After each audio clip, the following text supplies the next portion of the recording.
बच्चों, जेएमपीएस चैनल में आपका फिर से स्वागत है। जैसा कि कल अपन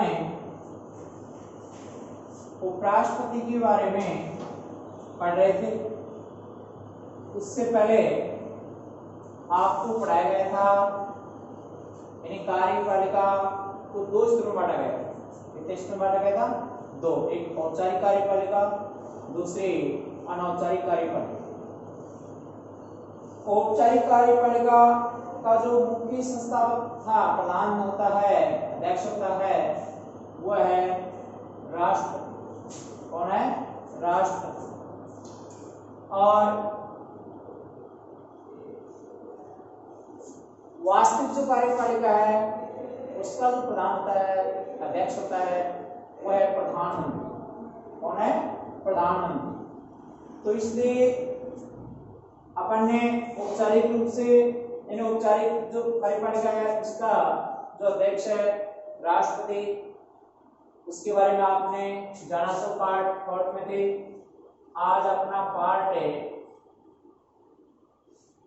फिफ्थ होगा, केंद्र सरकार।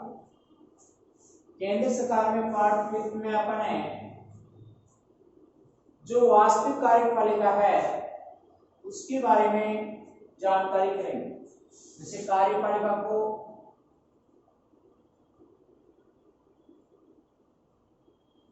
दो भागों में बांटा गया था। कितने भागों में बांटा गया था? दो भागों में बांटा गया था। एक औपचारिक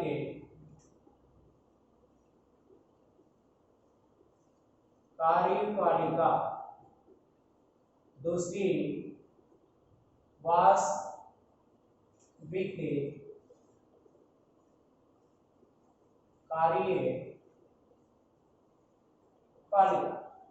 इसके बारे में हमने आपको बताया था, हम जान चुके हैं कि औपचारिक कार्यपालिका का जो मुख्य अध्यक्ष है वो था राष्ट्रपति।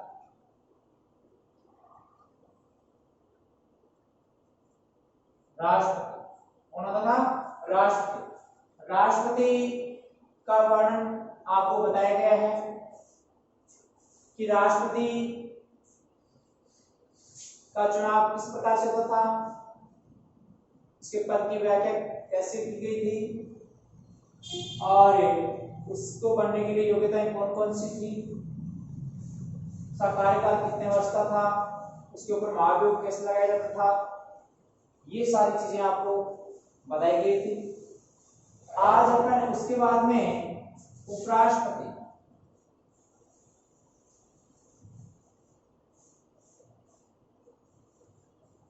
उपराष्ट्रपति के बारे में आपको बताया गया है कि उपराष्ट्रपति पद की व्याख्या संविधान के अनुच्छेद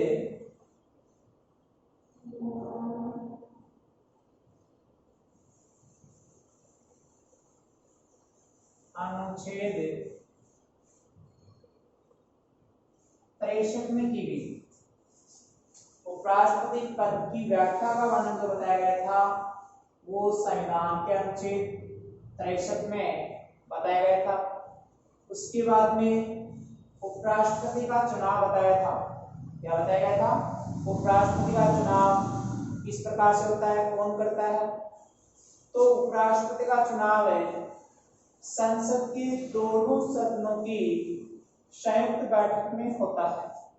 उपराष्ट्रपति का चुनाव संसद के दोनों सदनों की संयुक्त बैठक में होता है, जिसमें संसद के दोनों सदनों के निर्वाचित सदस्य उपराष्ट्रपति का चुनाव करते हैं।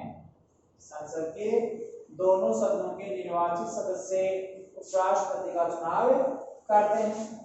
उसके बाद में बताया गया था आपको कि उपराष्ट्रपति का पद की योग्यताएं, उपराष्ट्रपति पद की योग्यताएं, तो उपराष्ट्रपति पद की योग्यताएं भी वही होंगी जो पहले आपको राष्ट्रपति की बताई गई थी। जैसे वह भारत का नागरिक हो, उसकी आयु कम से कम 35 वर्ष पूरी हो, वह राज्यसभा सदस्य बनने की योग्यता रखता हो और वह किसी भी सरकारी या लाभकारी पद पर कार्यरत न हो और किसी भी न्यायालय द्वारा दिवालिया, पागल, दोषी, अपराधी नहीं माना गया।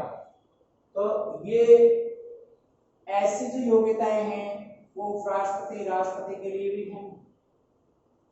उसके बाद में उपराष्ट्रपति का कार्यकाल बताया गया था। उपराष्ट्रपति का कार्यकाल 5 वर्ष का होता है। कितने वर्ष का होता है? 5 वर्ष का। इसको समय से पहले भी बंद कर सकते हैं अपन। संसद के राज्यसभा के पूर्ण बहुमत के आधार पर इस पर महाभियोग लगाकर इसको पद से समय से पहले भी हटा सकते हैं। उसके बाद में आपको बताया गया था उपराष्ट्रपति की कार्य शक्तियां। तो उपराष्ट्रपति का पहला कार्य बताया गया था, आपको लिखाया गया था, लिखाया था भी मैंने कि उपराष्ट्रपति का पहला कार्य था, उपराष्ट्रपति राज्यसभा का प्रदेश सभापति होता है। राष्ट्रपति राज्यसभा का प्रदेश सभापति होता है। राज्यसभा का सदस्य नहीं होता है, वो उपराष्ट्रपति का अध्यक्ष माना जाता है। कि जैसे कई बार पूछा जाता है कि राज्यसभा का मुख्य अध्यक्ष कौन होता है? उपराष्ट्रपति होता है, परंतु राज्यसभा का सदस्य नहीं होता है। क्यों? क्योंकि उपराष्ट्रपति का संसदीय दोनों शब्द निर्भर करते हैं। तो ऐसी स्थिति में एक सभापति एक उपसभापति होता है। इसमें उपसभापति होता है, वो राज्यसभा के सदस्य अपने में से किसी एक को चुनते हैं। उपसभापति होता है, उसका चुनाव राज्यसभा के सदस्य अपने में से किसी एक को उपसभापति बनाते हैं। तो उपराष्ट्रपति पद के लिए अपन बता रहे कि इसका पहला कार्य था कि वह राज्यसभा का प्रदेश सभापति होता है। उपराष्ट्रपति राज्यसभा का प्रदेश सभापति होता है। वह मतदान में भाग नहीं लेता। मतदान में दोनों पार्टी में यदि बराबर बराबर बहुमत हो तो ऐसी स्थिति में वह निर्णायक की भूमिका निभाता है। इसकी भूमिका निभाता है, निर्णायक की भूमिका निभाता है। इसलिए इसको राज्यसभा का प्रदेश सभापति कहें। क्योंकि आप कई बार ये सोचोगे कि सर ये राज्यसभा का प्रदेश सभापति है तो राज्यसभा का कार्यकाल तो 6 वर्ष का होता है, इसका कार्यकाल 5 वर्ष का क्यों होता है? क्योंकि ये राज्यसभा का सदस्य नहीं होता है, इसलिए इसका कार्यकाल 5 वर्ष का होता है। और राज्यसभा का जो सदस्य है उनका कार्यकाल है, राज्यसभा का कार्यकाल है 6 वर्ष का। इसमें 1/3 सदस्य प्रत्येक 2 वर्ष बाद में हटा दिए जाते हैं और उसकी जगह नए जोड़ दिए जाते हैं। तो ऐसी स्थिति में हम अपन पढ़ रहे थे उपराष्ट्रपति, उसके दूसरा कार्य था कि राष्ट्रपति की अनुपस्थिति में उपराष्ट्रपति का कार्यभार संभालना।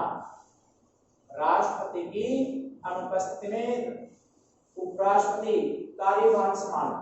तो उसमें कि जब अपने देश का जो राष्ट्रपति है वो या कहीं विदेश यात्रा पर गया हुआ हो या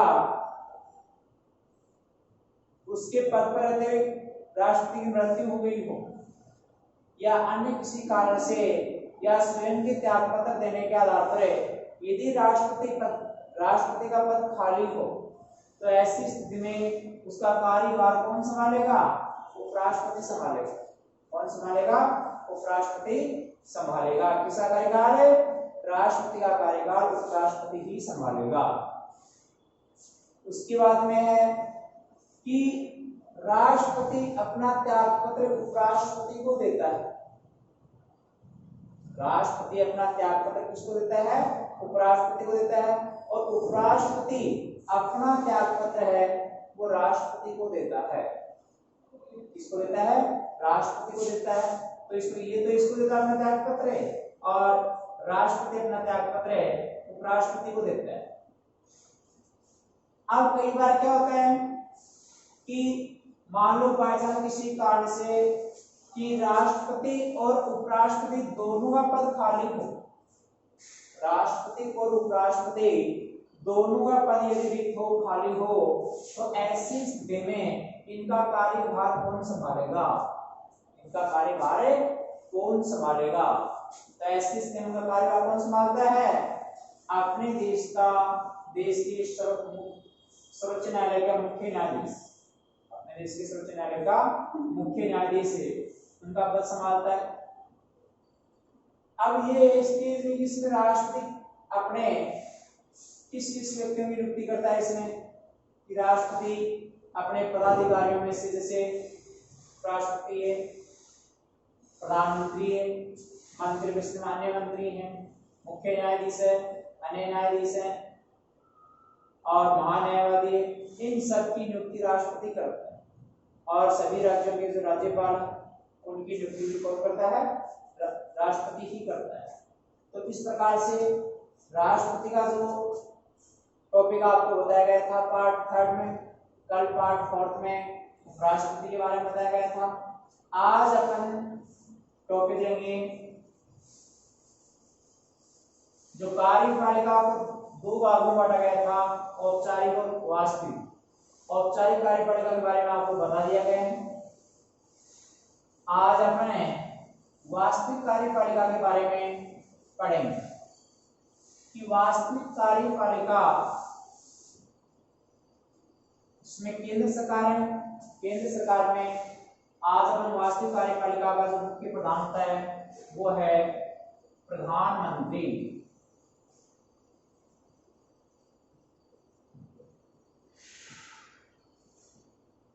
इसके बारे में पढ़ेंगे, प्रधानमंत्री के बारे में पढ़ेंगे, जो अपने देश का वास्तविक यानी मुख्य अध्यक्ष होता है। वास्तविक कार्यपालिका का मुख्य अध्यक्ष होता है वो प्रधानमंत्री होता है, क्योंकि राष्ट्रपति तो एक नामात्र का होता है जिसको रबड़ की मोहर भी कहा जाता है। बाकी देश की पूरी मैनेजमेंट व्यवस्था है, शासन व्यवस्था है, वो प्रधानमंत्री तय करता है। देश के सारे भी जो वित्तीय कार्य वगैरह है, सरकारी कामकाज है, कानून का निर्माण करना वगैरह सारा प्रधानमंत्री ही करता है। कौन करता है? प्रधानमंत्री ही करता है। तो ऐसी स्थिति में अब देखना है कि प्रधानमंत्री पद की व्याख्या संविधान के अनुच्छेद 74 में की गई है। इसमें की गई है, संविधान के अनुच्छेद 74 में की गई है। और यानी इसमें जैसे इसके अनुच्छेद 74 में की गई और इसकी नियुक्ति, प्रधानमंत्री की नियुक्ति कौन करता है? प्रधानमंत्री की नियुक्ति राष्ट्रपति करता है। कौन करता है? प्रधानमंत्री की नियुक्ति राष्ट्रपति करता है। राष्ट्रपति करता है। किस अनुच्छेद के तहत? अनुच्छेद 75 के तहत। किसके तहत करता है? अनुच्छेद 75 के तहत राष्ट्रपति करता है। राष्ट्रपति किस व्यक्ति को प्रधानमंत्री बनाएगा? राष्ट्रपति किस व्यक्ति को प्रधानमंत्री बनाएगा? जो मैंने कल दिया था आपको कि राष्ट्रपति लोकसभा में बहुमत प्राप्त दल के नेता को प्रधानमंत्री नियुक्त करता है। राष्ट्रपति लोकसभा में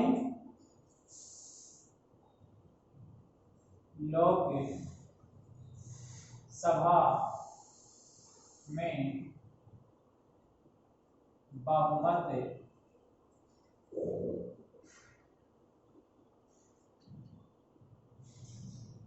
दल के नेता प्रधानमंत्री नियुक्त करता है। कि लोकसभा में बहुमत प्राप्त दल के नेता को प्रधानमंत्री नियुक्त किया जाता है। क्या किया जाता है? प्रधानमंत्री नियुक्त किया जाता है। कई बार क्या होता है कि लोकसभा में पूर्ण बहुमत प्राप्त नहीं हो पाता है, किसी भी दल को लोकसभा में पूर्ण बहुमत प्राप्त नहीं हो पाता है। तो ऐसी स्थिति में क्या करते हैं? राष्ट्रपति क्या करता है? तो ऐसी स्थिति में गठबंधन, गठजोड़ की सरकार बनी रहती है, गठबंधन किया जाता है। क्या किया जाता है? गठबंधन।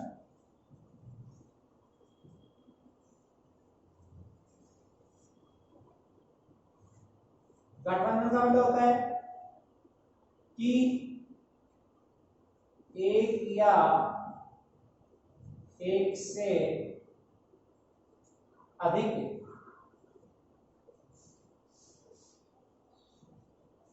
दलों को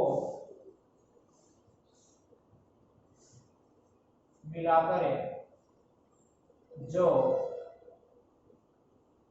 गठ जोड़ किया जाता है उसे गठबंधन सरकार कहते हैं। कि गठबंधन सरकार क्या मतलब गठजोड़ किया जाता है कि गठजोड़ में जिस मान लो कांग्रेस एक पार्टी, बीजेपी एक पार्टी, कांग्रेस एक पार्टी के नजदीक बसपा है, इनमें किसी को स्पष्ट बहुमत नहीं मिला है, तो ऐसी स्थिति में बहुमत प्राप्त करने के लिए मान लो अपने लोकसभा में 545 सीटें होती है। कितने होती हैं? 545 सीटें होती हैं। तो ऐसी स्थिति में आपको 273 सीटें एक तरफ होंगी, तब उसको पूर्ण बहुमत प्राप्त होगा।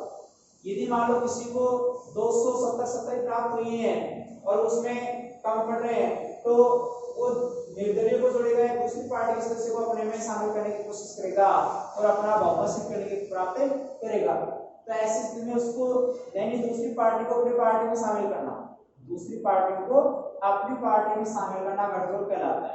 तो इसीलिए इसका गठबंधन सरकार भी कहते हैं। क्या कहते हैं? गठबंधन है सरकार। गठबंधन सरकार में राष्ट्रपति किस व्यक्ति को प्रधानमंत्री बनाता है? गठबंधन सरकार में जो सबसे बड़ा दल होता है, जिस दल में संसद संख्या अधिक होती है, उस दल के नेता को ही प्रधानमंत्री नियुक्त किया जाता है। उस दल के नेता को ही प्रधानमंत्री नियुक्त किया जाता है। तो गठबंधन सरकार, जैसे मान लो आपसे पूछा जाए आप कि गठबंधन सरकार क्या है, तो उसमें कहना पड़ेगा कि दो या दो से अधिक, एक या एक से अधिक पार्टियों को मिलाकर जो गठजोड़ किया जाता है और उसकी जो सरकार चलाती है उसे गठबंधन सरकार कहते हैं या गठजोड़ कहते हैं। तो ऐसी स्थिति में गठबंधन सरकार प्रधानमंत्री द्वारा चलाई जाती है। इसमें दो पार्टियां होती है। गठबंधन सरकार अपने ज्यादा तो नहीं चल सकते, इसमें सरकार अपने मनमर्जी नहीं कर सकती, क्योंकि इसमें प्रधानमंत्री अपनी मनमर्जी नहीं करता है। इसमें दूसरे दल के मंत्री होते हैं, यदि वो अपना त्यागपत्र देते हैं तो ऐसी स्थिति में उनका बहुमत गिरता है, बहुमत गिरते उसकी सरकार गिरेगी। तो अपने सरकार को बचाने के लिए प्रधानमंत्री अपनी मन मर्जी नहीं कर सकता है, इसलिए गठबंधन सरकार है वो वैसे तो अच्छी मानी जाती है। हाँ, तो अपन बात कर रहे थे प्रधानमंत्री, क्या आज का टॉपिक लेंगे अपन प्रधानमंत्री। प्रधानमंत्री की नियुक्ति संविधान के अनुच्छेद 74 में की गई, व्याख्या की गई। इसके बाद में प्रधानमंत्री की नियुक्ति राष्ट्रपति द्वारा की जाती है, जो लोकसभा में पूर्ण बहुमत प्राप्त दल के नेता को प्रधानमंत्री किया जाता है और उसकी नियुक्ति अनुच्छेद 75 के तहत की जाती है। किसके तहत की जाती है? अनुच्छेद 75 के तहत की जाती है। तो पहला टॉपिक होगा इसमें प्रधानमंत्री की नियुक्ति, प्रधानमंत्री पद की व्याख्या।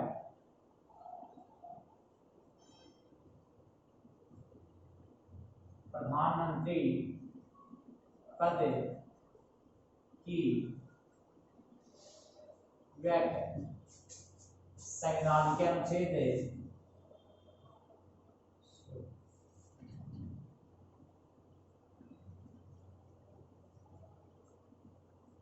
संविधान के अनुच्छेद 74 में की गई। इसमें की गई प्रधानमंत्री पद की व्याख्या संविधान के अनुच्छेद 74 में की गई है। दूसरा टॉपिक होगा इसमें प्रधानमंत्री की नियुक्ति। प्रधानमंत्री की नियुक्ति राष्ट्रपति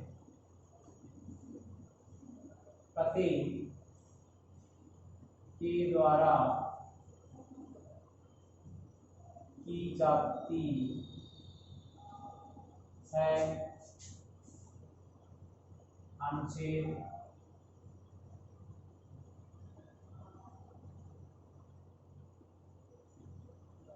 75 प्रधानमंत्री की नियुक्ति राष्ट्रपति द्वारा की जाती है अनुच्छेद 75 के द्वारा, और वह किसकी नियुक्ति करेगा? लोकसभा में पूर्ण बहुमत प्राप्त करके नेता को प्रधानमंत्री नियुक्त करता है। इसके बाद में प्रधानमंत्री का कार्यकाल।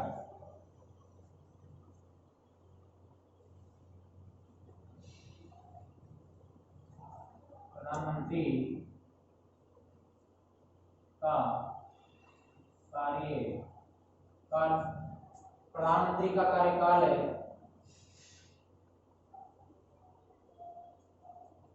5 वर्ष का होता है। कितने वर्ष का होता है? 5 वर्ष का होता है, परंतु ये अस्थायी है क्योंकि इसको समय से पहले भी भंग कर सकते हैं। क्या आपको पहले लिखा गया कि लोकसभा संसद का प्रथम सदन, निम्न सदन, स्थायी अस्थायी सदन, शक्तिशाली सदन और लोकप्रिय सदन।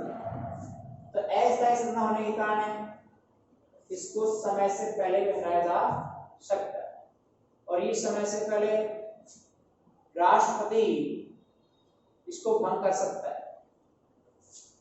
मंत्रिपरिषद का कार्यकाल समय से पहले भंग किया जा सकता है। लोकसभा कार्यकाल अभी तक ऐसा 9 बार हो चुका है। इसके बाद में प्रधानमंत्री का चुनाव यानी सीधे जनता द्वारा होता है, यानी लोकसभा का चुनाव होता है वो सीधे जनता द्वारा होता है। तो प्रधानमंत्री लोकसभा का सदस्य होता है, नेता होता है, इसलिए सब का चुनाव सीधे प्रत्यक्ष सीधे जनता द्वारा होता है, वैश्विक मताधिकार के आधार पर होता है। और ये वैश्विक मताधिकार है वो आपको बताया गया है कि वैश्विक मताधिकार क्या है कि जिस व्यक्ति की उम्र है 18 वर्ष या इससे अधिक हो, 18 से अधिक हो, वह मतदान कर सकता है। जिसका नाम वोटर लिस्ट में जुड़ा हुआ है, मतदाता सूची नाम जुड़ा हुआ हो, उसका परिचय पत्र बना हुआ हो, वह व्यक्ति अपना मतदान कर सकता है। इसलिए 18 वर्ष की उम्र के व्यक्ति को वयस्क माना गया है। अपने बात क्या माना गया है? वयस्क माना गया है। तो इसलिए इसका चुनाव सीधे जनता द्वारा वयस्क मताधिकार के आधार पर होता है। अब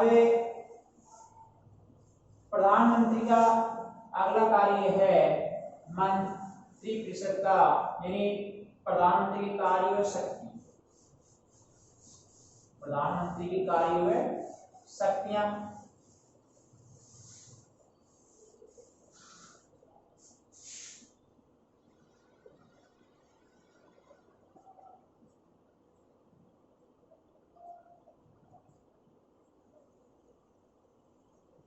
ये कार्य व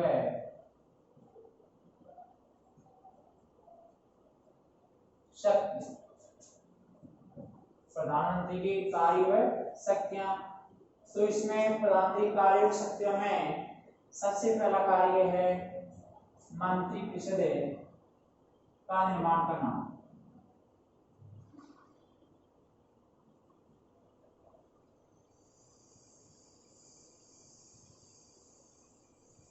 का निर्माण करना। कि प्रधानमंत्री का सबसे पहला कार्य है मंत्रिपरिषद का निर्माण करना। इसका निर्माण करना, मंत्रिपरिषद का निर्माण करना। जैसे ये मंत्रिपरिषद है,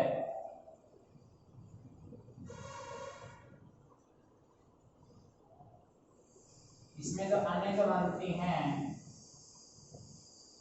इनका जो ये मंत्रिपरिषद है, इसका जो मुख्य अध्यक्ष होता है केंद्रीय बिंदु, तो प्रधानमंत्री होता है, जो लोकसभा का नेता भी कहलाता है। इसका नेता कहलाता है, लोकसभा का नेता भी कहलाता है। इसका केंद्र बिंदु प्रधानमंत्री होता है, प्रधानमंत्री।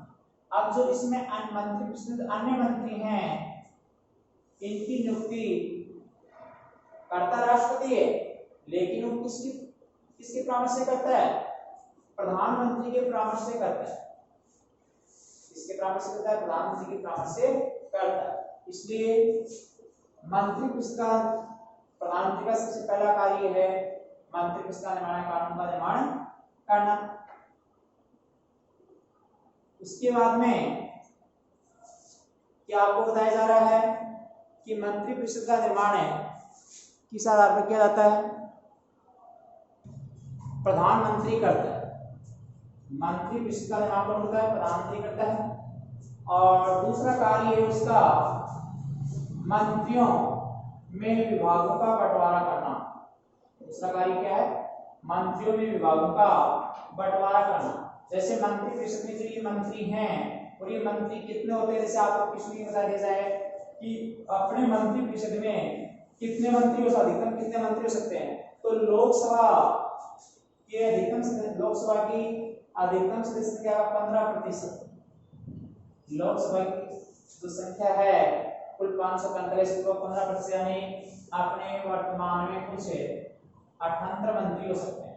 कितने हो सकते हैं? लगभग 78 मंत्री होते हैं। तो इस प्रकार से जो ये 78 मंत्रियों की नियुक्ति करता है वो प्रधानमंत्री के परामर्श से राष्ट्रपति करता है। इन 78 मंत्रियों की नियुक्ति प्रधानमंत्री के परामर्श से राष्ट्रपति द्वारा की जाती है। तो इसलिए जैसे प्रधानमंत्री की कार्य शक्तियों में पहला कार्य है मंत्रिपरिषद का निर्माण करना, कि प्रधानमंत्री सबसे पहले मंत्रिपरिषद का निर्माण करेगा। किसका निर्माण करेगा? मंत्रिपरिषद का निर्माण करेगा। और मंत्रिपरिषद के गठन में उसमें विभिन्न कार्यों का विभाजन कर सकता है दूसरे कार्य में। उसमें दूसरा कार्य उसका मंत्रियों में विभागों का बंटवारा करना। जैसे मंत्रिपरिषद में मंत्री होते हैं, उन्हें प्रत्येक को अलग अलग विभाग सौंपे जाते हैं। हर व्यक्ति को अलग अलग विभाग दिए जाते हैं। ऐसे विभाग क्या होते हैं कि इसमें एक व्यक्ति के पास एक से अधिक विभाग हो सकते हैं। एक व्यक्ति के पास एक से अधिक विभाग भी दिए जा सकते हैं व्यक्ति को। जैसे शिक्षा विभाग है, चिकित्सा विभाग है, रेल विभाग है, परिवहन विभाग है, पर्यावरण विभाग है। इस प्रकार से विभागों का जो बंटवारा है वो प्रधानमंत्री ही करता है। कौन करता है? प्रधानमंत्री ही करता है। तो प्रधानमंत्री का दूसरा कार्य है मंत्रियों में विभागों का बंटवारा करना। और प्रधानमंत्री जो विभाग बंटवारा करता है तो लास्ट निर्णय में अंतिम जो निर्णय है वो प्रधानमंत्री का ही मान्य होगा। अंतिम जो निर्णय है वो किसका मान्य होगा? प्रधानमंत्री का ही मान्य होगा। तो इस प्रकार से तीसरा कार्य मंत्रिपरिषद का कार्य संचालन, कि तीसरा कार्य क्या है उसका? मंत्रिपरिषद का कार्य संचालन, कि प्रधानमंत्री, तीसरा कार्य मंत्रिपरिषद का संचालन करना।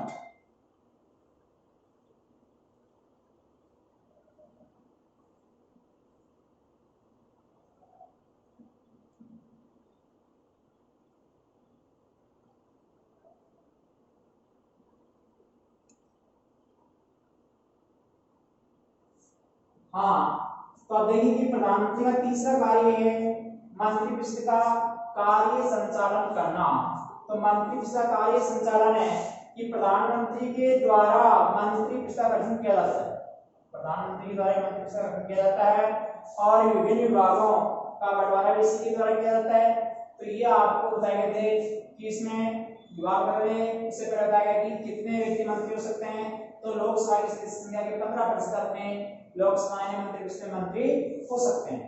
प्रधानमंत्री जो ये मंत्री होते हैं इनकी नियुक्ति, यानी जिस पार्टी का प्रधानमंत्री होगा उसी पार्टी के अन्य मंत्री होंगे। जिस पार्टी का प्रधानमंत्री होगा उससे पार्टी के ही अन्य मंत्री होंगे। ये नहीं कि प्रधानमंत्री बीजेपी का है, मंत्री जो अन्य मंत्री हैं वो कांग्रेस के जाएंगे, ये कतई नहीं होते हैं, क्योंकि इसमें विपक्ष की सरकार तो जो विपक्ष की दल है वो विपक्ष की सरकार बना सकता है, लेकिन दूसरे दल के व्यक्ति प्रधानमंत्री वो मंत्री नहीं बन सकते हैं। तो आज का जो टॉपिक था विद्यार्थियों कि उसमें आपको बताया गया कि कार्यपालक में 2 भागों में किया गया है। कितने भागों में किया गया था? 2 भागों में।